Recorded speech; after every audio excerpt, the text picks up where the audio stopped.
रामलाल जी की नींद आधी रात को अचानक किसी बच्ची के रोने की आवाज़ से खुल गई। ये एक नज़र अपनी सोई हुई पत्नी और नमिता पर डालते हैं और चुपके से दरवाज़ा खोलकर बाहर निकल जाते हैं। दिसंबर के माह में बाहर कड़ाके की ठंड पड़ रही थी। रामलाल जी ने खुद को ऊनी शॉल में अच्छी तरह लपेटा और आगे आवाज़ की दिशा में आगे बढ़ चले। पास में ही एक डस्टबिन में से बच्चे की रोने की आवाज़ आ रही थी। रामलाल आगे बढ़ते पर देखते हैं कि ऊनी शॉल में लिपटी हुई एक मासूम जान ज़ोर-ज़ोर से रोई जा रही थी। रामलाल बच्ची को उठाने के लिए तेजी से आगे हाथ बढ़ाते हैं, फिर कुछ सोचकर बढ़े हुए हाथ खींचकर पलटकर वापस जाने लगते हैं। पर लगातार तेजी से रोती हुई बच्ची की आवाज़ उनके कदम रोक लेती है। वह फिर से लौटकर हाथ बढ़ाकर उस मासूम जान को उठाकर अपने शॉल के अंदर समेट लेते हैं। बदन के नर्म एहसास और शरीर की गर्मी पाकर बच्ची रोना बंद कर देती है और मुंह में अपना अंगूठा चूसते हुए रामलाल को टुकुर-टुकुर देखने लगती है। रामलाल बच्ची की बाल सुलभ पीड़ा देखकर मुस्कुरा उठते हैं। आज तक रामलाल ईश्वर की खूबसूरत नमित संतान से वंचित ही रहे। इस मासूम जान की कोमल और नर्म स्पर्श ने उनके शरीर के साथ-साथ उनकी आत्मा में एक तृप्ति का सुखद एहसास करा दिया है। उन्होंने सिर उठाकर ऊपर वाले से शिकायती लहजे में कहा, हे ईश्वर! अगर तुझे संतान देनी ही थी तो कुछ समय पहले देता। अब बीमार पत्नी और अपने बूढ़े शरीर के साथ इस मासूम जान का पालन पोषण कैसे करूँगा? फिर खुद से ही बुदबुदाते हुए कहते हैं कि अगर रात भर ठंड में बच्ची को बाहर छोड़ देता तो यह मासूम जान अवश्य मर जाती। सुबह सोचूंगा कि इस नन्ही सी जान का क्या करना है।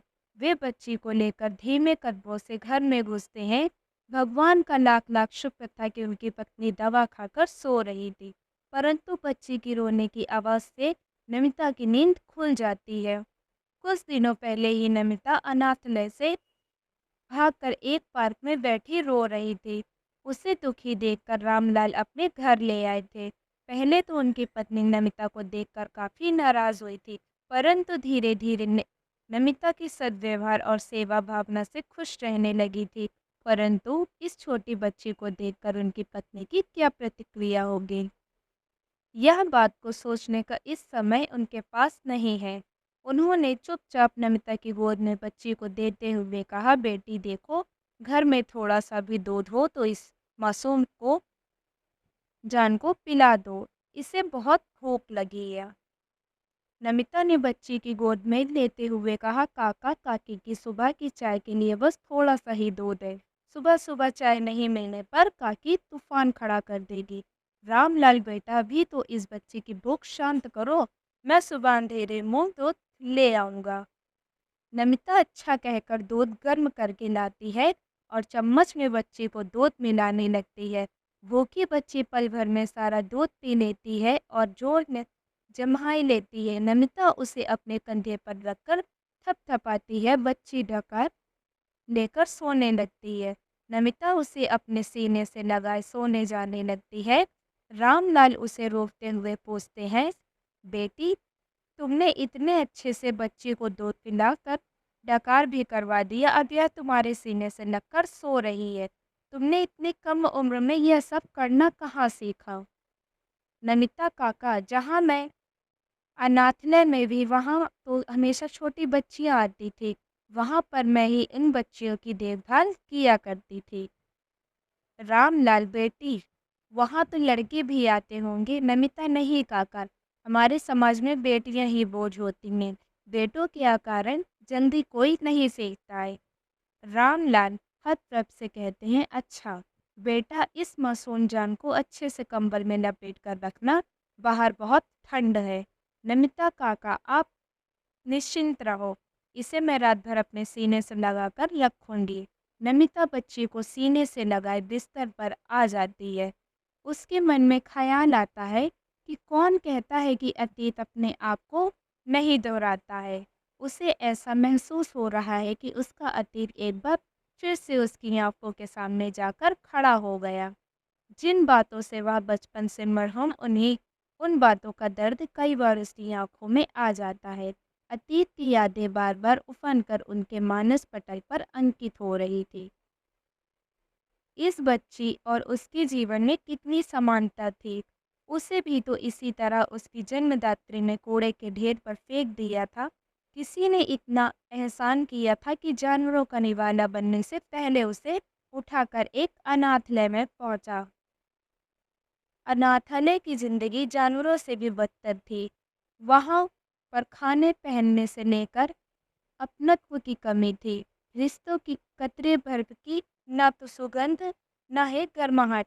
पेट भर खाना उसी दिन नसीब होता था जिस दिन किसी अमीर के बच्चे का जन्मदिन होता था। जिंदगी जैसे तैसे गुजर रही थी। अनाथ आश्रम संचालिका लोगों से दान तो खूब लेती थी, परंतु अपने भाई के साथ मिलकर सारा कुछ टकार जाती थी। वह इन सब बातों की ओर से डरे हुए कपोत की भांति आंखें बंद किए हुए थी। उसने जैसे तैसे 10वीं की परीक्षा पास कर ली थी। जब से उसने जीवन में यौवन न दस्तक दिया था, उस समय से उसकी जिंदगी दूभर होने लगी थी। उसे अपने चारों तरफ हवस भरी आंखें घूरती प्रतीत होती थी। सभी की नज़रें उसके शरीर को घेरती रहती थी। कभी-कभी उसे इस घुटन भरे माहौल से भाग जाने की इच्छा होती, परंतु उसके पास अनाथाश्रम छोड़कर कोई ठिकाना भी ना था। इसे अपनी निपत्ति मानकर वहाँ रहने को मजबूर थी। वह दिन खुद को अनाथालय के कामों में उलझाए रखती थी। आखिर बकरे की माँ कब तक खैर मनाती। जिस बात को उसे डर था, वही हादसा एक रात उसके साथ घट गया। एक रात वह अपने कमरे में सो रही थी। अचानक से दो बलिष्ठ भुजाओं ने उसे दबोच लिया। उसकी चीख दबे हुए मुख से अंदर ही अंदर घुटकर रह गई। जैसे किसी शेर की गिरफ्त में आकर मेमने का शरीर छटपटाने के बाद सुन्न हो जाता है, ठीक वैसे ही छटपटाहट वह महसूस कर रही थी। वह सुन्न पड़ चुकी थी। उसकी इज्जत की अर्थी निकल चुकी थी। उस बदमाश ने उसके शरीर को रौंदते हुए अपनी हवस पूरी की और उसे चेतावनी देते हुए कहा, ए लड़की, तुम्हारी भलाई इसी में है कि अपना मुंह बंद रख। मैं कल फिर रात में तुम्हें जन्नत की सैर कराने आऊँगा। जरा बंद सवेर कर रहना। अपने कपड़े ठीक करते हुए कुटिल मुस्कान फेंककर वह चला गया। उसके शब्दों को सुनकर वह पाशर की भांति भावविहीन हो गई। उसकी आंखों के सामने उसकी मैयत निकल रही थी। उसे समझते हुए देर नहीं लगी कि वह अनाथ आश्रम संचालिका का कामी भाई ही था। वह चाह कर भी उसके खिलाफ कुछ बोल नहीं सकती। उसने अपनी सहेली से आप बेटी कहने की कोशिश की, परंतु सहेली ने उसे ही समझाते हुए कहा, नमिता, हमारी भलाई मुंह बंद रखने में ही है। जन्म रहकर हम मगर से बैर नहीं रख सकते हैं। हमारा कौन सा परिवार है जो साथ देगा। हमारी ज़िंदगी तो कीड़ों-मकोड़ों से भी बदतर है। हमें इसी नर्क में अपनी ज़िंदगी ख़त्म कर देनी है। नमिता को ऐसी ज़िंदगी जीने से मर जाना मंज़ूर। बारात की बात याद उसकी रूह बार-बार काँप उठती थी। उसे अपनी ज़िंदगी और शरीर से नफ़रत होने लगी। वह किसी कीमत पर अपने शरीर को दोबारा उस कामी को नहीं सौंपना चाहती थी। उसी दिन शाम के धुंधले में वह चुपचाप अनाथ आश्रम से बाहर निकल गई। जान देने को सोचकर निकली थी, परंतु जान देने की हिम्मत नहीं जुटा पाई। हार कर एक पार्क के कोने में बैठकर अपनी किस्मत पर रो रही थी। बहते हुए आंसुओं पर काबू पाते हुए वह अपने आत्मबल को संजोने की चेष्टा कर रही थी, पर सफल नहीं हो पा रही थी। जोर जोर से सुबकने लगी। वह अकेली असहाय सौ आंसू बहा रही थी। उसे अपने चारों ओर दुख उफनता सागर नजर आ रहा था, जिसका कहीं दूर दर तक कोई नजारा नहीं था। उसी समय किसी देवदूत की तरह रामलाल का अपनत्व भरा स्पर्श इसके कंधे पर पड़ा। रामलाल की ओर देखते हुए उसकी उदास और निष्प्रभ आंखों ने विषाद घनीभूत हो उठी। रामलाल ने उसे शुभचिंतक होने का विश्वास दिलाया। रामलाल का अपनत्व पाकर उसका हृदय द्रवित हो उठा। जिस प्रकार बांध ढह जाने से पानी का बहाव अत्यधिक तेज हो जाता है, उसी प्रकार रामलाल की सहानुभूति पाते ही उसके सब्र का बांध टूट पड़ा। उसने अपनी दुख भरी कहानी रामलाल को सुना डाली। रामलाल उसके दुख से द्रवित होकर उसे अपने घर ले आए। सोचते सोचते बच्ची को सीने से लगाए नमिता कब नींद की आगोश में समा गई, कुछ पता नहीं चला। अगली सुबह सुबह रामलाल की पत्नी, जिसे यह काकी कहती थी, उनके चिल्लाने से उसकी नींद खुल गई। काकी अपने पति रामलाल पर चिल्लाते हुए कह रही थी, आपने इस घर को अनाथ आश्रम बना डाला है। जब ईश्वर ने हमें अपनी संतानें नहीं दी, तो हम दूसरे के बच्चे से क्यों प्रेम करें?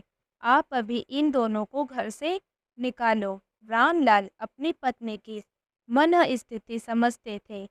एक संतान के अभाव में बेचारी जिंदगी भर कांटों की शैया पर तड़पती रही। मातृत्व सुख के एहसास से वंचित रही। संतान की तड़प ने उसके हृदय को शुष्क और मातृत्व शून्य कर दिया है। तबीयत खराब रहने लगी है, बात पे बात सभी पर चिल्लाने लगती है, परंतु दिल की बुरी नहीं है। रामलाल बच्ची को नमिता की गोद से लेते हुए कहते हैं, बेटी पहले अपने काकी को शांत करो, मुझे कटोरे में थोड़ा सा दूध दे दो। इस मासूम जान को पिलाने का प्रयास करता हुए नमिता दूध की कटोरी रामलाल के हाथों में पकड़कर काकी की देखभाल करने लगती है। काकी को चाय नाश्ता देकर दवा खिलाती है तथा उनकी मालिश कर उन्हें नहला धुलाकर आराम करने भेज देती है। काकी के कर्मों से फुर्सत पाकर वह दौड़कर बच्ची को अपने सीने से लगा लेती है। इतना सब कुछ झेलने के बाद उसके जीना आसान नहीं था। उन दर्दनाक यादों से खुद को अलग करना बहुत मुश्किल था।